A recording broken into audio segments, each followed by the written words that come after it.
మీ ప్రోగ్రామ్స్లో వేరియబుల్స్ని కాన్స్టెంట్స్ని యూజ్ చేస్తూ ఉంటారు. అసలు వేరియబుల్ అంటే ఏంటి, కాన్స్టెంట్ అంటే ఏంటి అనేది ఫస్ట్ ఇప్పుడు చూస్తాం.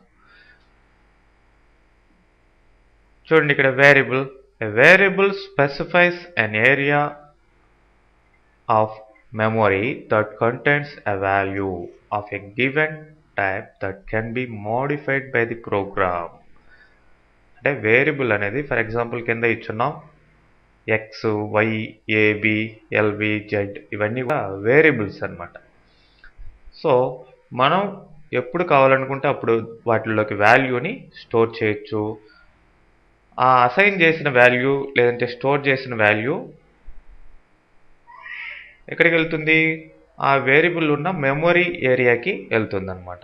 ఆ వేరియబుల్, అందుకని వీటిలో ఉంటామంటే మెమొరీ వేరియబుల్స్ అని చెప్పేసి అంటాం. కంప్యూటర్ యొక్క ర్యామ్లో ఇవన్నీ కూడా సమ్ స్పేస్ని ఆక్యుపై చేసుకొని దాంట్లో ఈ వాల్యూస్ని స్టోర్ చేసి పెట్టుకుంటాయి. నెక్స్ట్ దాని కింద పాయింట్ చూసినట్లయితే ఒక వేరియబుల్ యొక్క సైజ్ ఎంత మెమొరీని ఆక్యుపై చేస్తుంది అనేదానికి మనం సైజ్ ఆఫ్ అనే ఒక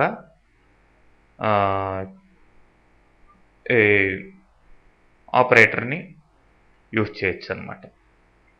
లేదంటే సైజ్ ఆఫ్ ఫంక్షన్ అని కూడా అంటాం ఇక్కడ. సో స్పెషల్ ఆపరేటర్ లేదంటే ఫంక్షన్ అనమాట సైజ్ ఆఫ్. ఈ ఫంక్షన్ యూజ్ చేసుకొని మనం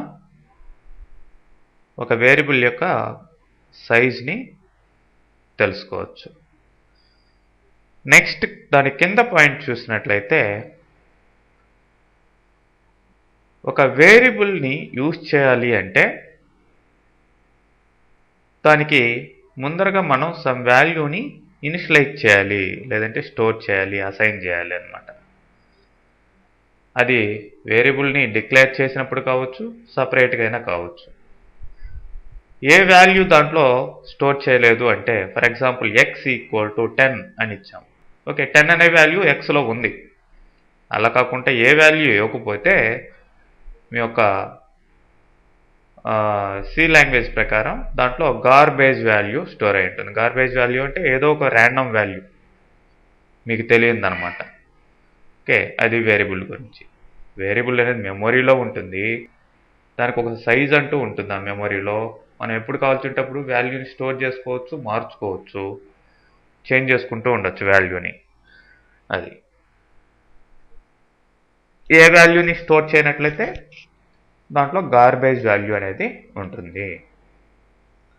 మరి నెక్స్ట్ ఇట్ సైడ్ కాన్స్టెంట్స్ ఇది చూసినట్లయితే వేరియబుల్స్లో లాగా వాల్యూస్ని ఒక్కసారి ఇచ్చిన తర్వాత మార్చేదానికి ఇక్కడ కుదరదు. అందుకని వాటిని కాన్స్టెంట్స్, స్థిరాలన్నమాట. ఓకే, ఎక్కడ కూడా ప్రోగ్రాంలో ఏ పార్ట్లో కూడా మార్చేదానికి కుదరదు ఒక్కసారి అసైన్ చేసిన తర్వాత.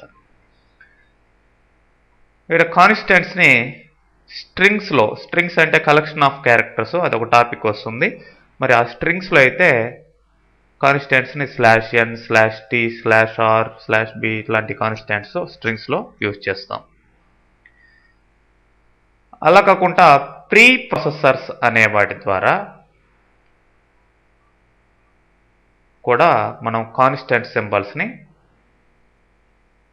క్రియేట్ చేయొచ్చు.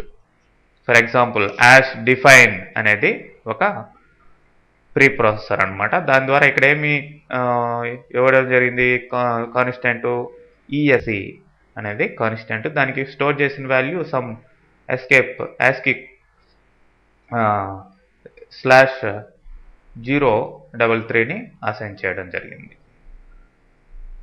Okay, so constants pre processors ద్వారా జనరల్గా ఇవ్వడం జరుగుతుంది. ప్రీ ప్రాసెసర్స్ అనేది ఒక సపరేట్ టాపిక్. అంటే ఆ టాపిక్లోకి అంటే ఇవన్నీ కూడా మీకు ప్రోగ్రామింగ్లోకి ఎంటర్ అయిన తర్వాత what is a variable, what is a constant, how to create అనేది ఇదంతా కూడా తెలుస్తుంది అనమాట. మనం ఇంకా ప్రోగ్రామింగ్లోకి ఎంటర్ కాల, ఏంటి అనేది మాత్రమే ఇక్కడ తెలుసుకుంటున్నాం. తర్వాత ఈ యొక్క వేరియబుల్స్ చూసినట్లయితే వాటికి ఒక స్కోపు, లైఫ్ టైం అనేది ఉంటుంది. స్కోప్ అంటే వేరియబుల్ని ఎంతవరకు మనం యూజ్ చేయొచ్చు ప్రోగ్రాంలో, ఎక్కడ వరకు ఆ వేరియబుల్ని వాడచ్చు అనేది స్కోప్.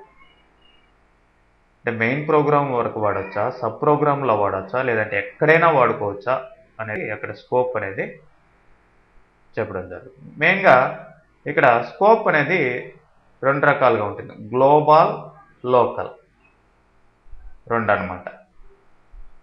ఓకే, గ్లోబల్ వేరియబుల్ అంటే మెయిన్కి ముందర ఏ వేరియబుల్ని అయితే డిక్లేర్ చేసామో దాన్ని గ్లోబల్ వేరియబుల్ అంటాం.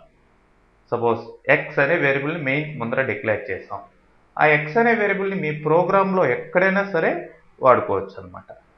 దాన్ని గ్లోబల్ వేరియబుల్ అంటాం. Next local variable. Local variable అంటే that is local to that block. ఒక బ్లాక్ లోపల మాత్రమే, లేదంటే ఒక మాడ్యూల్ లోపల మాత్రమే దాన్ని యూజ్ చేసుకోవచ్చు. ప్రోగ్రాంలో ఎక్కడ పెడితే అక్కడ యూజ్ చేసుకునే దానికి అవకాశం ఉండదన్నమాట. అది లోకల్కి గ్లోబల్కి తేడా. మరి ఆ యొక్క లోకల్ వేరియబుల్ అనేది ఆ బ్లాక్లోనే డిక్లేర్ చేయబడి ఉంటుంది, గ్లోబల్ వేరియబుల్ లాగా కాకుండా. నెక్స్ట్ లైఫ్ టైం చూసినట్లయితే ఒక వేరియబుల్ ఎప్పుడు ఎలా క్రియేట్ అవుతుంది, ఎలా డిస్ట్రాయ్ అవుతుంది, ఎప్పుడు దాని ఇదైపోతుంది అనేది ఇక్కడ లైఫ్ టైం. ఇక్కడ లైఫ్ టైంని మనం ఆటో, స్టాటిక్, ఎక్స్టర్న్, రిజిస్టర్ అనే స్టోరేజ్ క్లాసెస్ ద్వారా మనం కంట్రోల్ చేయొచ్చు అన్నమాట. ఇవన్నీ స్టోరేజ్ క్లాసెస్ అంటాం. స్టోరేజ్ క్లాస్ కూడా ఒక separate topic. Auto, static, ఎక్స్టర్న్, register, వీటి ద్వారా కంట్రోల్ చేయొచ్చు. ఓకే, ఆ స్టోరేజ్ క్లాసెస్ సపరేట్ టాపిక్ వస్తుంది. ఆ టాపిక్లో మనం క్లియర్గా వాటి గురించి తెలుసుకుంటాం. నెక్స్ట్ రిజర్వ్డ్ వర్డ్స్ లేదంటే కీవర్డ్స్ అని చెప్పి అంటాం. సిలో మనం వేటిల్నైతే వేరియబుల్స్గా లేదంటే కాన్స్టెంట్స్గా మనం డిక్లేర్ చేయకూడదో, వాటికి పేరు పెట్టకూడదో, వాటిల్నే ఆ పేర్లు మనం ఏవైతే వాడుకోకూడదో మన పర్సనల్గా, వాటిల్నే రిజర్వ్డ్ వర్డ్స్ అంటాం. అంటే సి లాంగ్వేజ్ ఆల్రెడీ యూజ్ చేసేసుకున్న వర్డ్స్ అన్నమాట. సో వాటిని వేరే పర్పస్ కోసం మనం వాడుకోవచ్చు, అంటే ప్రోగ్రామింగ్ డెవలప్ చేసుకునేదానికి. అంతేగాని మన పర్సనల్గా నేమ్ పెట్టుకునేదానికో వాటిని యూజ్ చేసుకోవడం అనేది కుదరదు. వాటినే రిజర్వ్డ్ వర్డ్స్ అని చెప్పేసి అంటాం. అవే ఇక్కడ లిస్ట్ అవుట్ చేయడం జరిగింది. సపోజ్ వేరియబుల్కి ఎక్స్ అనే పేరు పెడుతున్నాం, లేదంటే XYZ అని పేరు పెడుతున్నాం. That is okay. XYZ అనేది ఇక్కడ రిజర్వ్డ్ వర్డ్ కాదనమాట, ఈ వీటిల్లో ఎక్కడా లేదు. సపోజ్ ఒక వేరియబుల్కి ఆటో అని పేరు పెట్టాలంటే కుదరదు, ఎందుకంటే ఆల్రెడీ సి లాంగ్వేజ్లో ఆటో అనేదాన్ని రిజర్వ్ చేసుకునేసి ఉన్నారు. సో ఇవన్నీ కూడా reserved words. Auto, break, case, char, constant and continue, ఇవన్నీ కూడా ఓకే రిజర్వ్డ్ వర్డ్స్ అన్నమాట.